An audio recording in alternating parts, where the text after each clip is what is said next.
Ravi de vous retrouver pour ce nouveau numéro du Dessous des cartes. Cette semaine, on vous emmène en Afrique du Sud. Et on commence avec cette photo du Parlement sud-africain au Cap, partiellement détruit en janvier 2022 à la suite d'un violent incendie.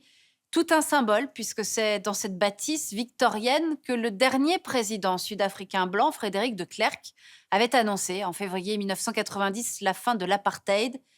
L'Afrique du Sud n'en a pas fini au XXIe siècle avec ses vieux démons, inégalités raciales et sociales toujours criantes, affaires de corruption au plus haut sommet de l'État. Le pays n'est pas devenu ce pays modèle, moteur du continent que beaucoup imaginaient.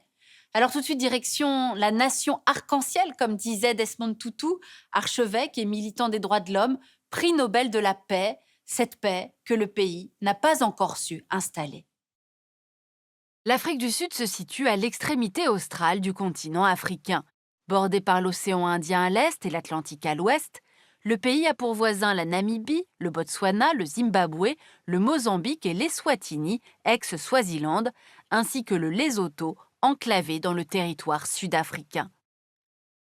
Le pays a une superficie de 1 223 000 km², avec une population proche de 60 millions en 2021.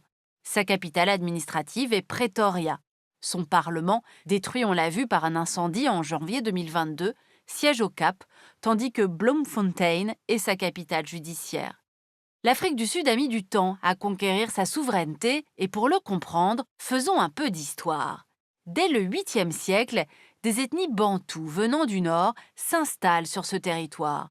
En 1652, la Compagnie néerlandaise des Indes orientales crée la colonie du Cap, composée de Hollandais, de Huguenots français et d'esclaves provenant d'Asie et d'Afrique australe. En 1814, le Royaume-Uni prend le contrôle de la colonie et abolit l'esclavage en 1833. Décision insupportable pour les descendants des premiers colons, les boers, des fermiers dont l'économie est basée sur l'esclavage. Ceux-ci décident alors de partir vers l'Est, une migration appelée le Grand Trek, parsemée de conflits territoriaux avec les ethnies bantoues et avec l'Empire britannique. Les boers vont alors faire sécession en créant deux républiques, l'État libre d'Orange et le Transvaal. Ils affronteront par la suite de nouveau les Britanniques pour le contrôle de ces territoires, surtout lorsqu'on y découvrira des gisements d'or. Entre 1880 et 1902 eurent ainsi lieu ce qu'on a appelé les guerres des boers. En 1910, le Royaume-Uni crée l'Union sud-africaine, qui fédère les colonies britanniques du Cap et du Natal et les deux républiques boers. Ceux que l'on appelle désormais les afrikaners, soit des individus de race blanche descendants des colons européens, instaurent des lois de ségrégation raciale. Élu en 1948, le Parti national afrikaner définit l'apartheid, en classant la population en 4 groupes distincts, les blancs, les noirs, les asiatiques, les métis. 5 millions de personnes sont ainsi déplacées, des zones rurales vers les réserves africaines ou des villes vers les townships, des zones urbaines sous-équipées. Autre mesure, un pass pour circuler en zone blanche, une stricte séparation entre blancs et non-blancs dans la vie quotidienne, l'interdiction des relations sexuelles interraciales et des mariages mixtes. En 1970, la nouvelle République indépendante d'Afrique du Sud transforme les réserves africaines en 10 zones ethniques appelées Bantoustans, dont les habitants perdront de fait leurs droits civiques sud-africains. En 1976, des émeutes éclatent dans le township de Soweto. Le mouvement de contestation s'étend dans tout le pays, soutenu par l'ANC, l'African National Congress. Le mouvement prend une ampleur internationale dans les années 80. Mais il faudra attendre 1991 pour en finir enfin avec l'apartheid. Et suite aux élections multiraciales de 1994, Nelson Mandela, le leader charismatique de l'ANC, est élu président, une révolution. Depuis, l'ANC est toujours au pouvoir, représenté par Cyril Ramaphosa, le dernier président élu en 2018. Depuis 1994, l'Afrique du Sud est découpée en 9 provinces. En 2019, sa population était composée d'environ 80% de Noirs, 9% de Métis, 8,5% de Blancs et 2,5% d'Asiatiques. Cette diversité ethnique et culturelle confère à l'Afrique du Sud son surnom de nation arc-en-ciel. Nation arc-en-ciel, l'expression de Desmond Tutu est aujourd'hui célèbre. Pourtant, en 2022, les stigmates du régime de ségrégation raciale structurent encore la société sud-africaine. Ces inégalités sont d'autant plus insupportables que le pays regorge de richesses. Voyons lesquelles. Avec d'abord une agriculture très productive qui assure l'autosuffisance alimentaire de l'Afrique du Sud. Elle représente 5% du PIB. En 2020, malgré la crise sanitaire, le secteur représente 13% des exportations du pays. Le climat varié sud-africain permet en effet une production diversifiée. On y trouve de vastes zones d'élevage, une zone de culture intensive céréalière, vin, tomates dans la zone de climat méditerranéen, canne à sucre, ananas, bananes dans la zone tropicale du pays. Sauf que ce secteur agricole profite majoritairement aux fermiers blancs. Le sous-sol de l'Afrique du Sud regorge par ailleurs de minerais, le secteur représentant 8,3% du PIB. En 2019, le pays est le premier producteur mondial d'or, de platine, de chrome, de manganèse et le 5e producteur de diamants. 7e producteur mondial de charbon, l'Afrique du Sud reste dépendante à plus de 80% de cette énergie fossile. Le pays est de fait le plus gros pollueur d'Afrique. L'Afrique du Sud est également le pays le plus industrialisé du continent, un secteur qui représente 26% du PIB et emploie près d'un quart de la population active. Une industrie qui repose notamment sur les filières pétrochimiques, métallurgiques, sur le bois et sur l'automobile.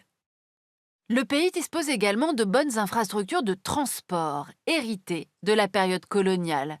Son réseau ferroviaire connecte le pays au reste de l'Afrique australe et de nombreux ports ouvrent le pays au reste du monde. Le secteur des services constitue le principal moteur de l'économie sud-africaine. Il représente 61% du PIB et emploie 72% de la population active. Ces activités sont majoritairement concentrées autour de 3 grands pôles urbains. À l'inverse, les anciens Bantoustans, mal connectés au transport, demeurent à l'écart de cette dynamique. Le tourisme est également bien sûr un atout. Il a connu une forte croissance ces dernières décennies. L'Afrique du Sud est la 2e destination du continent derrière le Maroc et avec l'Égypte.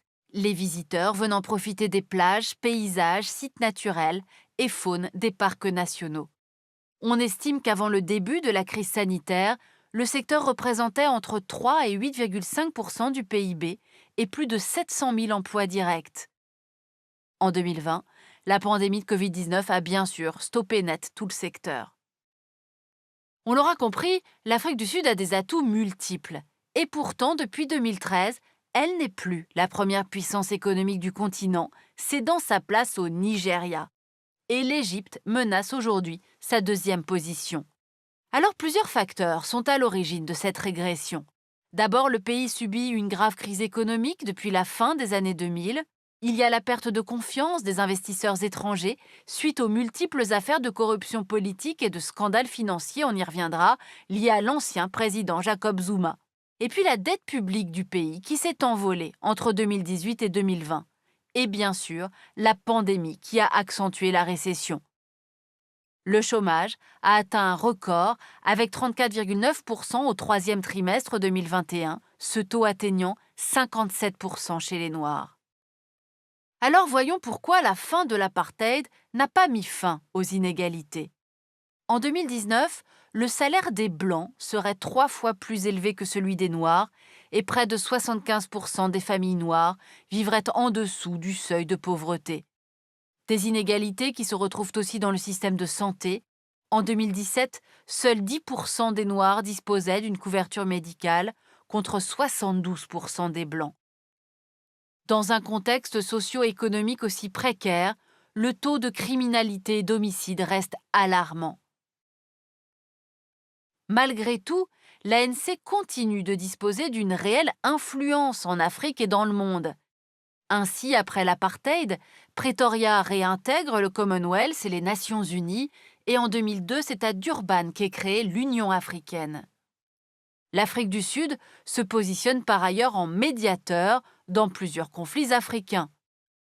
Grâce à son poids économique et sa place boursière de Johannesburg, le pays est le seul représentant du continent dans les forums, comme au G20 et au sein des BRICS. L'Afrique du Sud qui intéresse particulièrement la Chine. Depuis 2009, Pékin est le premier partenaire commercial du continent, devant les ex-puissances coloniales françaises et britanniques ou encore devant les États-Unis, et c'est bien en Afrique du Sud que la Chine a le plus investi en 2021. Ainsi donc, l'Afrique du Sud, appelée à devenir la locomotive du continent, n'a pas vaincu tous ces vieux démons, les inégalités sociales, raciales, la violence et on l'a vu, la corruption. En janvier 2022, la commission chargée d'enquêter sur les affaires qui ont touché le plus haut sommet de l'État a conclu, je cite, à une capture d'État sous la présidence de Jacob Zuma, mettant en lumière des collusions systématiques entre l'exécutif et le secteur privé et notamment une famille d'industriels indiens, le célèbre clan Gupta. Pour aller plus loin, cette histoire de l'Afrique du Sud des origines à nos jours par Gilles Tellier aux éditions Talendier, et puis chez Nevikata dans la très jolie collection L'âme des peuples, Afrique du Sud, les cicatrices de la liberté par Sébastien Hervieux. Ainsi s'achève ce nouveau numéro du Dessous des cartes. Rendez-vous bien sûr la semaine prochaine, même endroit, même heure. Et d'ici là, n'oubliez pas notre site internet arte.tv sur lequel vous retrouverez notamment nos leçons de géopolitique. À bientôt.